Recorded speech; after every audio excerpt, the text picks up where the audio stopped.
எந்த ஒரு சினிமா பின்னணியும் இல்லாமல் சொந்த திறமை மற்றும் கடின உழைப்பால் கொஞ்சம் கொஞ்சமாக முன்னேறி பெரிய இடத்தை பிடித்தவர் சமந்தா. கடைசியாக சமந்தா தெலுங்கில் நடித்த குஷி திரைப்படம் வெளியானது. அதைத் தொடர்ந்து சிட்டடல் ஹனி பனி வெப் சீரிஸ் வெளியானது. புதிய தயாரிப்பு நிறுவனம், போட்டோஷூட், சொந்த தொழில் என்று பிஸியாக செயல்பட்டு வருகிறார்.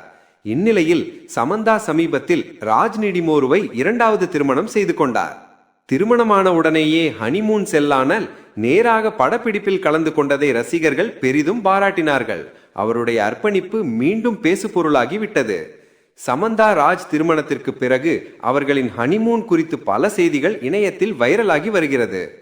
தற்போது படப்பிடிப்பு முடிந்ததும் ஐரோப்பாவின் ரொமான்டிக் இடங்களுக்கு நீண்ட பயணம் செல்ல இந்த ஜோடி திட்டமிட்டுள்ளதாக கூறப்படுகிறது. எனினும் இது தொடர்பான அதிகாரப்பூர்வ தகவல் இதுவரை வெளியாகவில்லை.